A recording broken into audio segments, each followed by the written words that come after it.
Welcome to a TLDR MoP guide for the Protectors of the Endless, for anyone who loves complaining about padding. This is the first encounter in Terrace of the Endless Spring and has 3 bosses. When a boss dies, the others gain a new ability with a damage buff and heal to full, so this is a good fight for your dirty padders. You can kill the bosses in any order, but only 2 matter: the Elite, which rewards better loot, and the easiest for heroic progress. For the Elite order, start on Regale with the off-tank holding the others away, and assigning 2 kickers each for Asani and Regale. Cowland throws out permadot, so this is a healer problem. Regale makes a few players pulse AoE damage, so move out if you get it and dispel it ASAP. And Asani gives one boss a buff with a hot, so work those trigger fingers to purge it before the first tick. When Regale dies, swap to kill Asani in the middle of the room. He spawns corrupted water that buffs the bosses, so kill it ASAP, and it gives anyone nearby a haste buff when it dies, so don't be in Africa. Cowland starts dropping pools under him, so kite him around the outside, and they give a stacking damage taken debuff, so taunt swap if it starts hurting. Then when Asani dies, keep kiting Cowland as the pools spawn with range stacked in the middle. He drops a large orb that pulses fall-off damage, so as soon as it drops, get the fuck away, and range should be 30 yards away from the boss at all times. Rotate healer CDs as the permadot gets harder and the tanks will be hurting, so kill him before you die.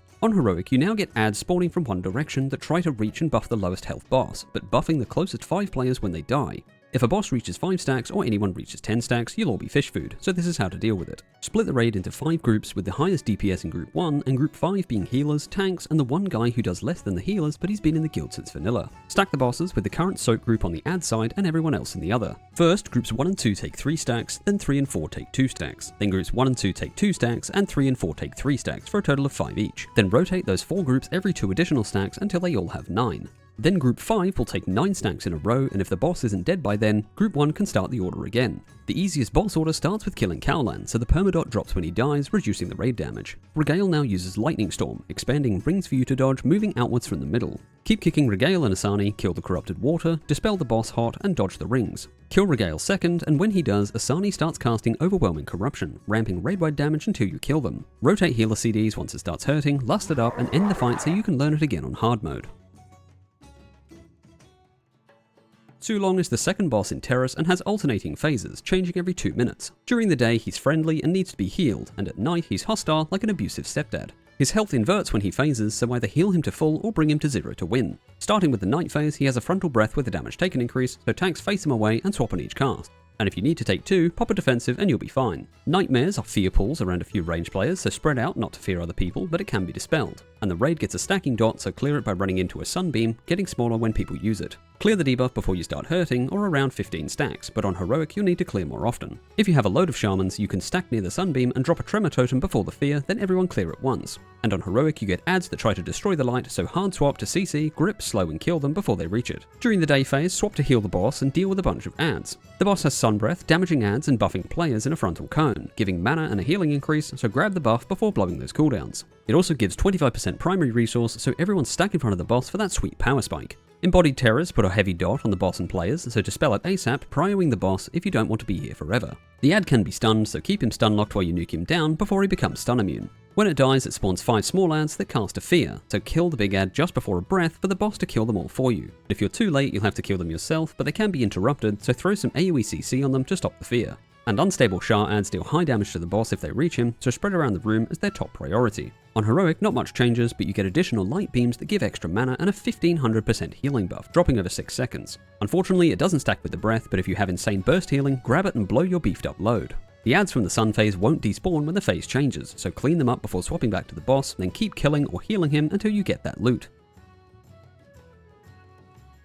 Lei Shi is the third boss in Terrace and only has 1 phase. The boss will chain cast Spray on the main tank, splash damage with a damage taken increase, so don't stand on the tank and swap before you die. Every 10% health, the cast gets faster, and you'll need to rotate defensives and externals near the end to survive the high stacks before you can swap. Every so often she disappears and you need to use AoE spells around the room until you find her, so when you do, everyone spam shit on top of her until she comes back. She then teleports to the middle and pushes you away, dealing damage until you deal 4% health, so instant casts and mobile ranged are great. If you run against the pushback, you'll only take half damage, and on Heroic, if you don't run against it, you'll probably fucking die, so run for your life while healers try to figure out how to heal on a treadmill. Every 20%, the boss goes immune and spawns a bunch of ads, but you only need to kill 1 to return to the fight and the others despawn. They can be hard CC'd, so use anything you have like traps and banish, and everyone focus one to get back to the fight. On heroic, anyone too far from the boss gets a stack of Scary Fog, a dot that makes everyone including enemies take 10% increased damage per stack. Assign 2 mobile range to gain around 10 stacks and rotate standing on top of the boss to debuff her. Just don't touch the tanks or they'll be sent back to the lobby. When she disappears, no one can gain stacks, so you want to find her before the ones you have drop. You can take a third tank to rotate with stacks to debuff the ads during the intermission and the boss during the pushback to finish them both quicker. Just don't debuff the raid or they'll finish in the wrong way. Keep the tanks alive, last near the end after the last intermission, and kill the boss while the tanks take a bigger pounding than Shaq's wife.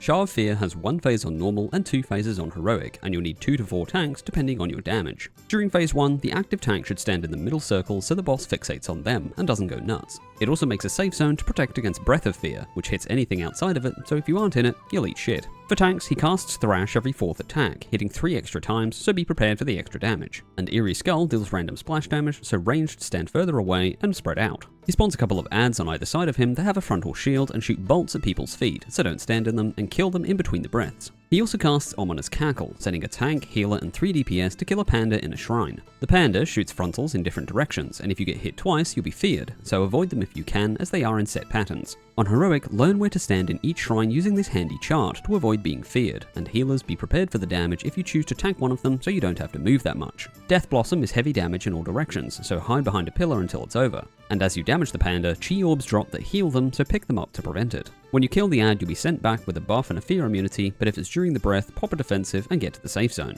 If the shrine group takes too long, you'll lose another group, and if you only have 2 tanks, the boss will enrage and you'll probably all fucking die. On heroic, the cackle happens more often, so take 4 tanks until you can nail down the shrines, but you can gigabrain it by leaving a DPS on the platforms to help out with the next group. On normal, that's the whole fight, just keep going until you kill the boss, but on heroic, you get a second phase at 66%. Everyone ports to a big blue room and restores health, mana, and cooldowns, so stack behind the boss and blast while nothing is happening. To make the phase easier, use a few pulls to find and mark the middle of the room, using the minimap and ad spawns as a rough guide and adjusting until it's as accurate as possible. For tanks, whoever had the boss on the phase change gains Pure Light, a 30% DR with a fear immunity, but it roots you in place, but you can pass it around using your extra action button, which you will need later. Thrash now hits 6 times, so you'll need to pop something every time, and he casts a massive frontal on the main tank, so face the boss away. And lastly for tanks, Naked and Afraid gives you a 100% reduction to armor, dodge, and parry, so swap when it happens, or if you have a spare tank, get them to take it and go and stand in a corner. He spawns water spouts under people's feet, so move out of them. Huddle in Terror is a dot that horrifies a bunch of people, so either pass them Pure Light to dispel it or spam some heals. And if more than one healer gets it, blow a CD to keep people alive, or have your hybrid specs make themselves useful. Every so often, the boss submerges underwater and reappears under a random player, spawning a cloud on them and ads from the edge of the room, spawning 1 more ad every second cast. The ads will fixate on whoever has the Pure Light buff, getting a speed increase over time, and if they reach them, they'll get insta-clapped. Have a DPS take the light and stand on the middle mark until they group up, then have 2 other DPS stand on either side of the boss and pass the light back and forth to keep the ads near the boss while you cleave them down. Whenever you pass the light, the ads deal a hit of raid-wide, so if you have too many up, you'll be getting trucked every time you do. If you have more than 3 to 4 ads, you should stop using it to clear Huddle in Terror, unless it's on a healer, but you'll be taking increasing damage the more the fight goes on. And if you have too many ads to cleave before the next set appears, get some AoE going to clear them up before you get overrun.